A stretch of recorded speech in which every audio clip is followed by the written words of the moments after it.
This is Sick and Wrong, America's #1 source for antisocial commentary. Brought to you by the Reach Around Foundation. Good evening. Welcome to Sick and Wrong, the world source for antisocial commentary. I'm one of your hosts, D. Simon. Hey out there, my sick and wrong brothers and sisters. This is Lance Wackerly. Dude, how very morning DJ of you. Yeah. What's up there, Wackerly? Nothing. This is podcast 27. I know we threw a few people off by doing podcast 25 last week. But Before that, we did 26. But if you're a regular listener, you know how we work here on Sick and Wrong. I'd like to thank your brother for coming out. That was great. Actually, I'd like to thank my brother for being a special guest, and I'd like to thank everyone for sitting through those excruciating stories. Yeah. I mean, Jesus, that'd make me just... A lot of people listen to the show during lunch. Yeah. And I imagine it must have ruined a few meals here and there. Maybe. I hope all the listeners realize that your brother is a very special person. Yeah. He is very special. And, like, by special, I mean retarded. And gay. So, yeah, he's a special guy.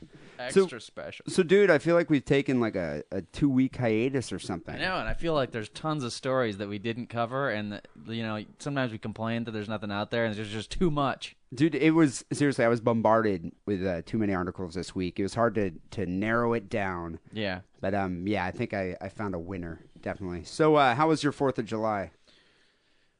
It was good, I guess. So I know a lot of our international listeners don't celebrate America's independence. I think you should.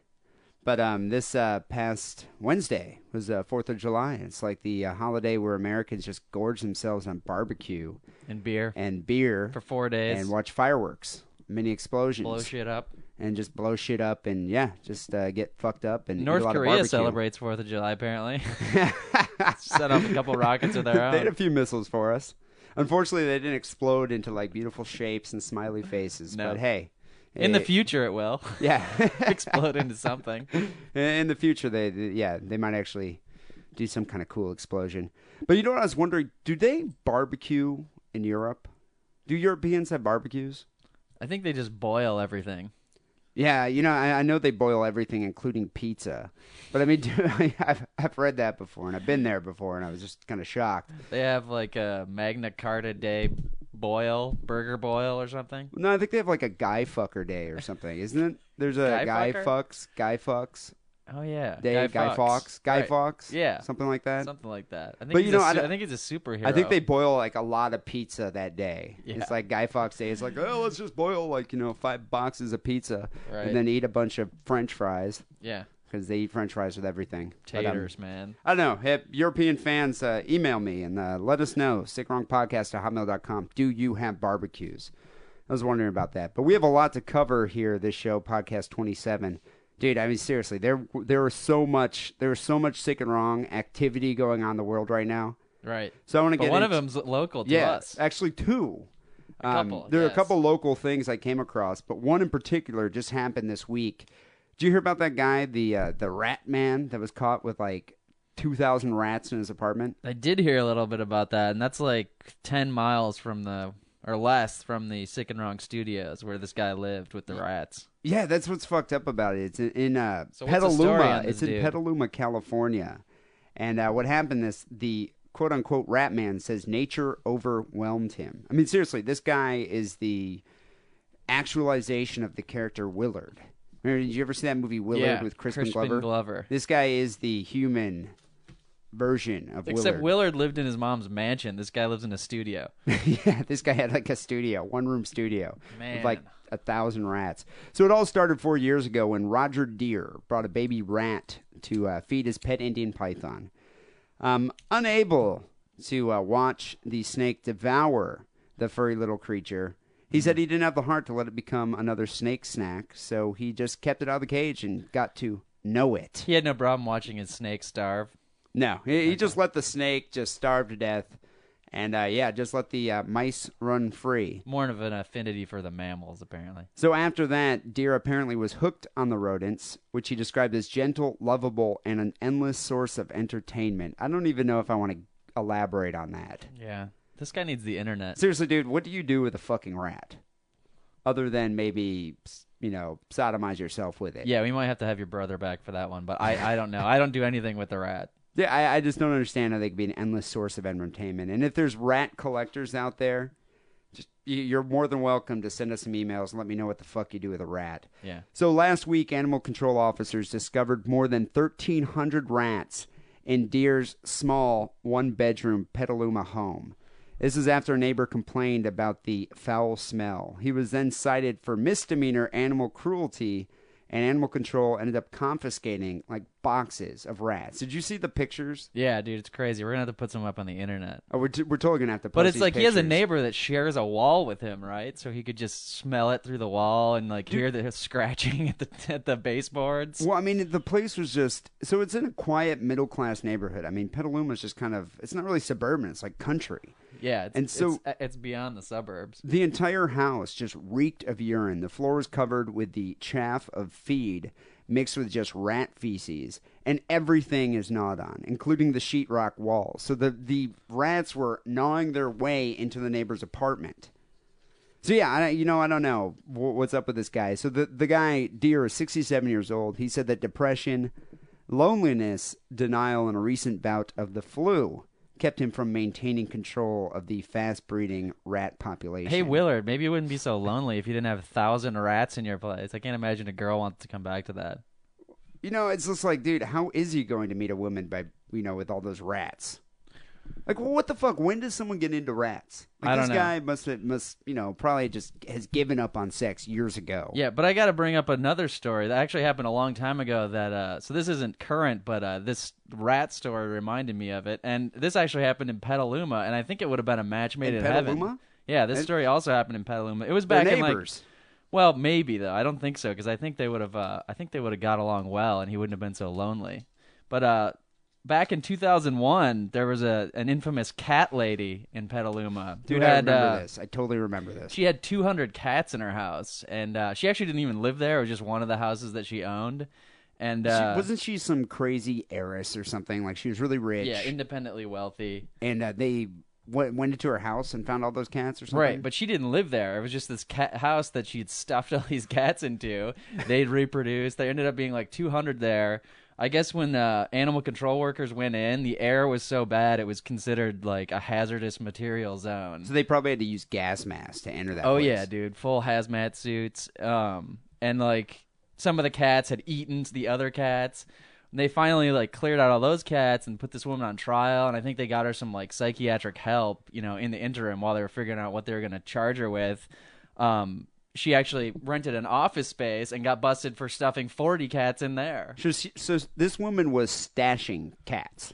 Yeah, basically. She just has this problem with hoarding cats. What the fuck is up with these animal hoarders in Petaluma? But I think if they would have lived next door to each other, there might have gotten, a little ecological system could have developed, and it could have sort of kept the problem, both problems at bay. It could have been a symbiotic relationship. Right. Seriously, I mean, I think it would have worked. It's like a match made in heaven here. There's a lot more to this story, as well as I think the rat one, so I think we should just put links up on the website and people can go check it out.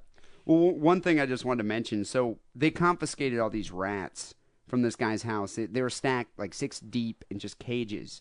And many of these rats had missing eyes and limbs because they were just eating each other. Yeah. And so, Gross. yeah, so animal control confiscated all these rats, and we're trying to find people to adopt them. They're unable to find, I think they managed to find like 12 people to adopt these rats, and they just euthanized a lot of them. And so now all these like rat lovers and animal activists are up in arms because they euthanized, this rat holocaust that happened in Petaluma. But it's like, dude, Rat what the fuck? holocaust. But seriously, it's like, what the fuck, dude? It's like if they worry that much about rats, why wouldn't they adopt them? It was like the live-action version of Mouse. Yeah, it was. By Spiegelman, Art Spiegelman. But yeah, and those were actually mice in the movie. So Right. Yeah, very good reference there. Thank you. But yeah, it's like so all these people are all upset about it, and they're trying to like sue animal control or something, and it's just like, dude, who the fuck is going to adopt 1,300 rats Yeah. with like missing limbs, like deformed rats? Plus, rats are like cockroaches and deer. You could kill 1 billion of them, and they, if you have 2 left, they will still go back to their original population within a year. Yeah, that's what I don't eat understand anything. about it. But yeah, They crank out babies. as Wackerly was mentioning, we're going to post some Like, we should post like a medley of pictures because there's some great pictures of the Catwoman. And Like, the these rat cats, guy. these cats were hanging from the ceiling and just dropping on the animal control people. Yeah, flying at their faces, trying to like gnaw their hair. Whereas I couldn't even imagine walking into a place full of rats. I think I would like seriously defecate myself or something. I'd probably faint Yeah, and just fall into the rat feces. yeah. I don't know.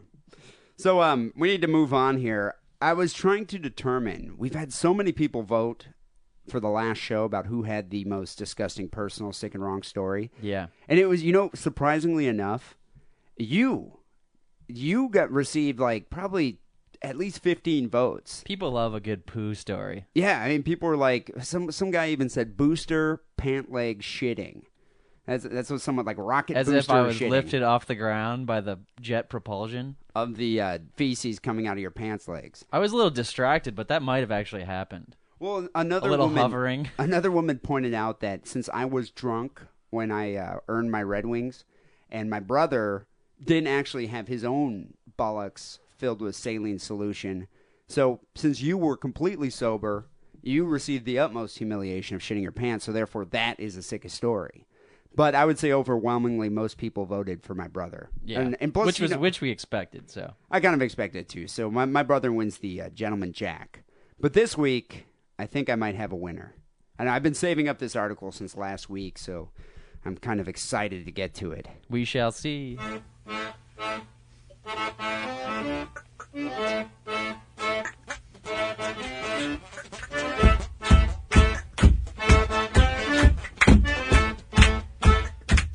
Well, let's see here. My article for Sick and Wrong Podcast 27. It's an Australian one. It's been a while since I've done one. Yeah, from we the, haven't visited from the land down under. under in a while. Yeah, I was thinking about that. It's like, I've been doing all these like domestic articles here, and so this is one of the first land down under articles I've had in a while. And yeah, there's a lot going on down there. So let me get right into it.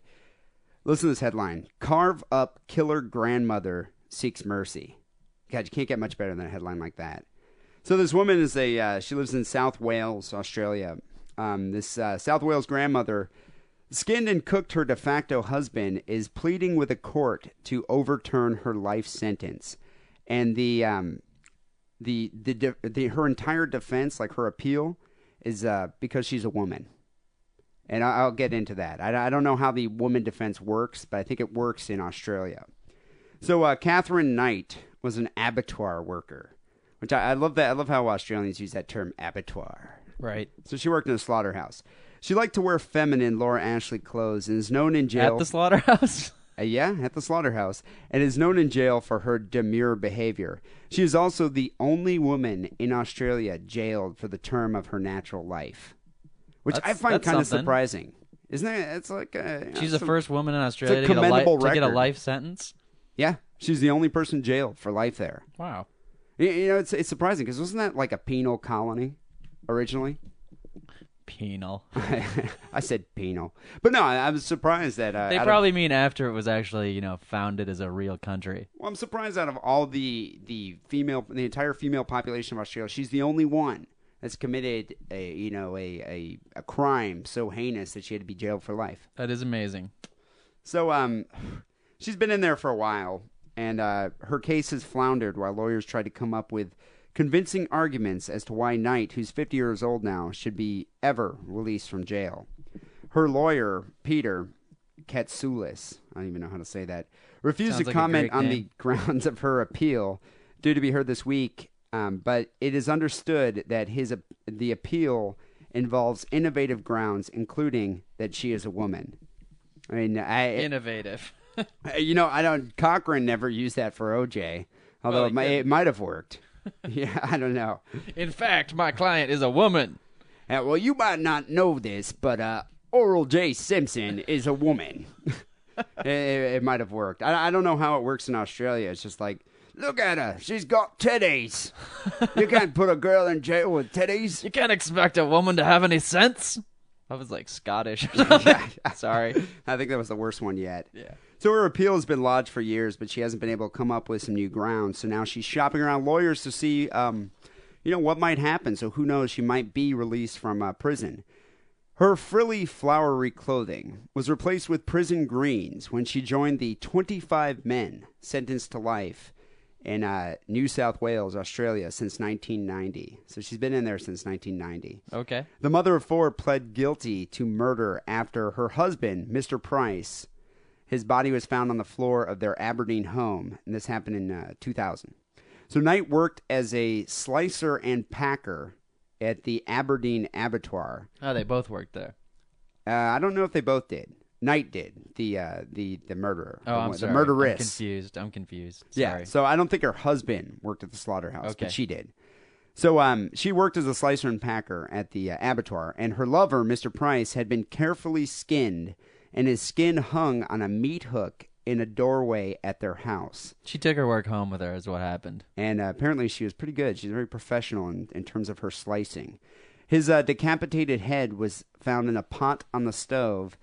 The table had been laid for dinner with name cards for Mr. Price's 3 children, and parts of his buttocks was cooked and served up with vegetables and gravy on dinner plates. Rump roast. She was making some ass stew. Nice. Yeah, I heard rump roast goes quite well with some Fosters. Yeah. Just- Lager. Just put his ass on the barbie and drink some Fosters. Mate. Good day, mate. Here's some stew for you. So the savage attack with a butcher's knife was triggered by Mr. Price taking out an apprehended violence order against Knight the week before. Dibs on the bunghole. You know what's kind of weird about that? So this dude took a restraining order against his wife. That doesn't happen very often in this country. You know, usually it's the other way around. I don't know anyone that's actually ever taken a restraining order against a woman. Well, I'm not going to get into this story, but at a later date, we need to talk about the Susan Polk case that just happened in this area. Yeah, but and, her husband that never took a restraining order I against her. believe I mean, he the bitch did. was psycho. I believe he did before did? she murdered him, but I'm not going to start into that because there's way too much to talk about, and we don't have time for that. All right, At a later date, we will talk about Susan Polk. I stand corrected. Their relationship had a long history of abuse, with Knight, the woman, as the abuser.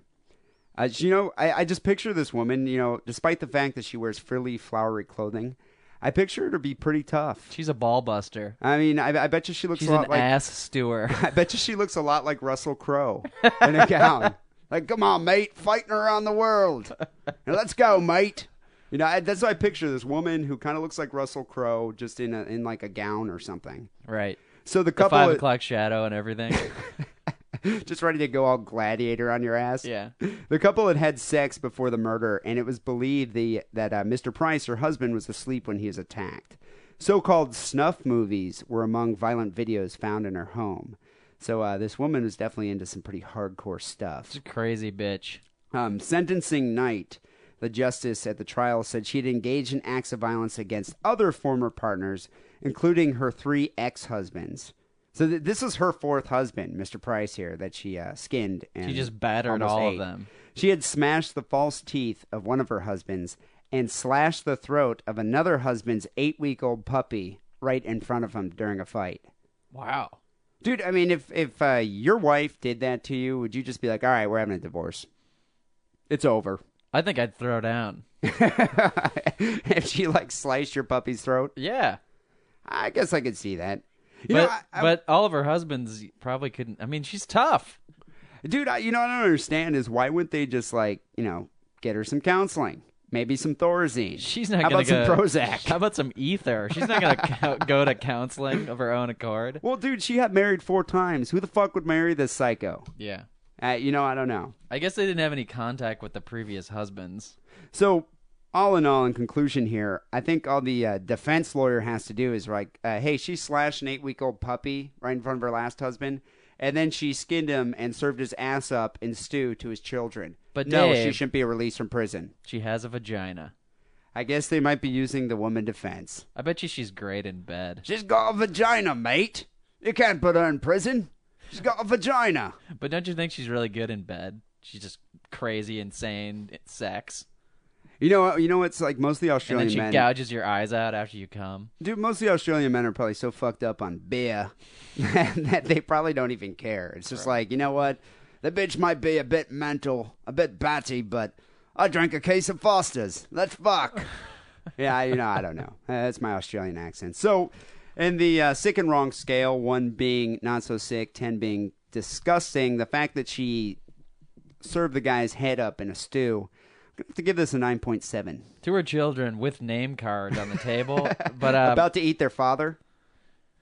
Oh, I'm going to give it... I was going to give it like a 7.8, but I'm going to give it an 8.8. I'm going to give it a... This is a 9.3 just because she had a meat hook in her house. And she hung the guy up in the meat hook. Yeah, but that implies that she had a meat hook hanging from her ceiling before it even happened. I wonder if the husband ever saw it and like, why do we have that meat hook there? Darling. Darling! There's something weird about that meat hook in the hallway. And she's like, here, just have a Foster's, and he totally forgot about it. Let's fuck. And then the next day he was hanging from it. Yeah, I don't know. All right, I think this definitely ranks high. That's one of the best stories I've heard. So, Although I think mine is good too. Well, let's see if you can hang with it. Pass the mic over here to Mr. Wackerly, podcast 27.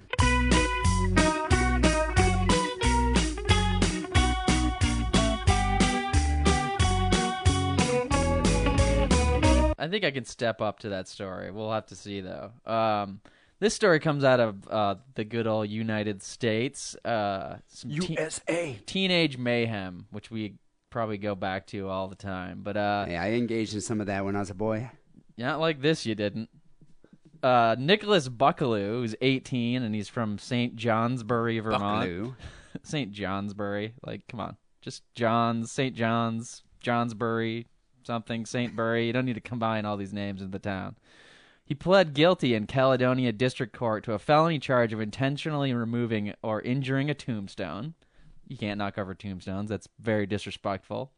And a felony charge of intentionally disinterring and carrying away the remains of a human body. Jesus. I mean, we've all horsed around in the cemetery and maybe bumped a tombstone over. Or drank like a case of beer, fucked your girlfriend. Yeah. But you don't just remains. dig up a body and take parts away, right? I guess this kid probably listened to a lot of Marilyn Manson. So he's on trial now, but on April 8th, 2005, Buckaloo went to a cemetery on the Washington Highway in Morrisville. I don't know. All these places are in Vermont, little small towns. He broke into an above-ground tomb, which I always like. The mausoleums are very creepy. He opened the lid of a casket and cut off the head of a corpse. He wrapped the head. Dude. He wrapped the head in plastic bags and took it home. He also stole the eyeglasses and the bow tie from the corpse. I don't know. He's got some fashion sense or fashion confusion, I guess. He thought that was going to be cool to wear to school the next day. And then he's also an idiot because immediately after does this, he goes back to the apartment building where he's living with his parents. Maybe I assume he probably still lives with his parents. Because he went back to the apartment house and told residents of an apartment nearby, his neighbors, what he had done and that he had done the crimes because he was bored. He confessed to his neighbors? Well, no, I'm sure he was trying to just show off or act cool, you know? Hey, dude, how you doing? I just broke into a mausoleum. He's bragging about it.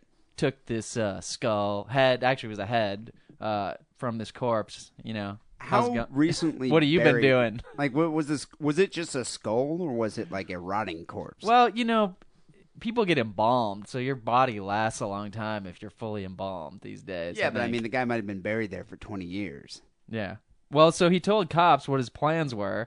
Was he was going to leave the head out and sort of like let the flesh fall off, you know, and then he was going to bleach the skull and turn it into a bong, which is a type of pipe used to smoke marijuana or other drugs.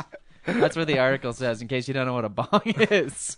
Dude, you know, this just kind of bolsters that argument that pot makes kids creative. Seriously, it's like they'll make a fucking bong out of anything these days. Yeah. But a human skull bong, that takes some ingenuity. Maybe you could have brought it into art class for extra credit. I made this on my spare time. I think I might have had an issue if someone passed me a human skull to I take was a hit thinking out of that because we hung out with some fucking assholes in college, you know. And can't you imagine going to some dickhead's dorm room because you're like, well, I hate this guy, but he has weed, so I'm gonna go over there. And he like packs his bong and passes it to you, and it's like a human skull, and you're like, ugh. I would be like, Jeffrey Dahmer, what are you doing? Yeah, take this back. Please don't eat my ears. And then, so there's a bunch of bullshit in this article, but I like the description. Buckaloo Buckaloo was described by witnesses as quote unquote gothic, wearing all black clothing with spiked hair. I think he might be one of our listeners. Yeah, he probably just subscribed to Sick and Wrong. Yeah. Love your show. I'm going to send you this bong I made. No. Don't do that, please, goth kids. So yeah, he's got on trial. He's gonna. They're charging him or trying to get him 1 to 7 years in prison. Damn. But his Desecration of a corpse. his trial lawyers are obviously saying he's crazy. They're saying he has a biologically based mental illness, which is something like some kind of random psychosis. And this kind of pisses me off because everybody nowadays just automatically gets an insanity defense. Like, you don't even have to rub feces on yourself anymore. Yeah, but if you do something this outlandish, I mean, what else are you going to plead? Like, you got to plead insanity. I mean, what else could the guy plead? Yeah, but I just feel like you can't rationalize this. I feel like in olden times, I was like stoned, dude. 5 or 10 years ago, you had to like rub poo all over yourself while you're in the holding cell, and you just don't have to do anything crazy like that anymore. You just automatically, my client has ADD or something. Yeah, but I mean, this guy was going to fashion a bong out of a human skull. That's a little wacky. Well, what? So just any crime? I mean, any crime is defined as something that normal people wouldn't do. But I'm saying there's a difference between shoplifting and making bong skulls. All right, man. I'm just trying to go on this rant here, and you're rationalizing everything and ruining it. But fine. But I think this story was funny and fucked up. So that is pretty fucked up. I'm gonna give it a 9. Real quick, one thing I want to mention is I actually had a dealer when I was in high school. This guy by the name of Jim. Drug dealer. I'm just going to name him Jim. Yeah, we used to buy, you know how like in high school you'd buy joints? Yeah. Because you just started smoking weed. Right. So we'd buy joints from this guy. So his parents were Jehovah's Witnesses, so they're really strict with him. And this kid, pure Hesher. He was just a Hessian.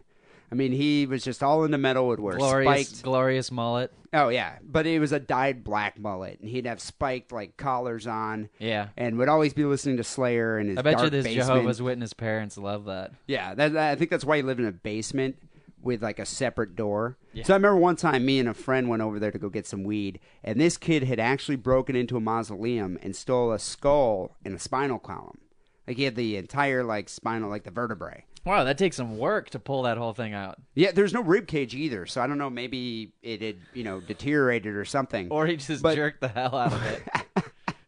Yeah, while skull like fucking. pulling out a carrot out of the ground or something. Yeah, uprooted this skull neck bone. I don't know. So we're sitting there and buying weed from the guy. I start smoking a joint with him, and he's like, "Hey, you want to check something out? This is pretty cool."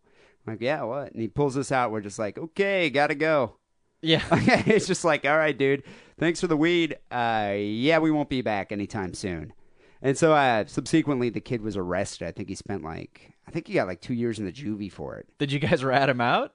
No, we never ratted him out. Somebody else did. We were debating on ratting him out, and I was just like, you know what? I don't even want to incur the wrath of this kid. Well, it is a victimless crime. His mother found it and ratted him out. Oh, my God. Yeah. I'd love to know what happened to the guy. Maybe I'll... My one thought that I thought was funny is, how spilling your bong and you get like nasty bong water all over the carpet or your floor or even some of it gets in your mouth or something, God forbid. Imagine if it was like bong water out of a human skull with like little chunks of brain and tendon and just, that's disgusting. I wonder if it'd make the weed taste better. I don't know. No, it wouldn't.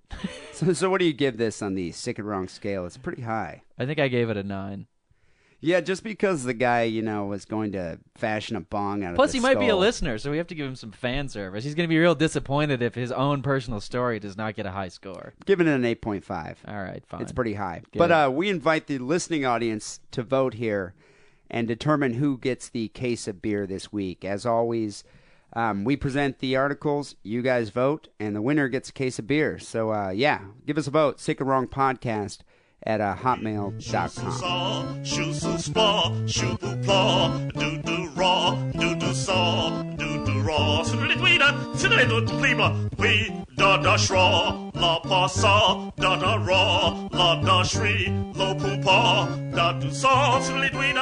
I'm going to wrap this up here. We have been receiving all these emails. As good as my shit story was last week and as many votes, I guess I almost toppled Jeff. Close. One of our listeners sent in a pretty, I think, a funnier shit story. I don't know, man. This story definitely rivals yours. I want to Yeah, get into it in just definitely. 1 second. We've been getting a lot of email from the Sick and Wrong podcast at Hotmail address. Also, a lot of people have been emailing us on MySpace. You can check it out, myspace.com/Sick and Wrong podcast. I have a great video up there if you're a MySpace user. Video of this dog like fucking and puking on another dog. And then eating the puke. And then eating the puke. It's cool. So some kid named Curious Kid in the Electric Fence. I don't know what that means. Neither do I. He wanted us to wish him a belated happy birthday. So happy birthday to Josh from me and Lance here at Sick and Wrong. And your buddies. Yeah. Another guy sent us an email. He goes by the name Fat Ninja Kid. Nice. Good moniker. He wanted to know, he's curious here, what is a gay pride emergency?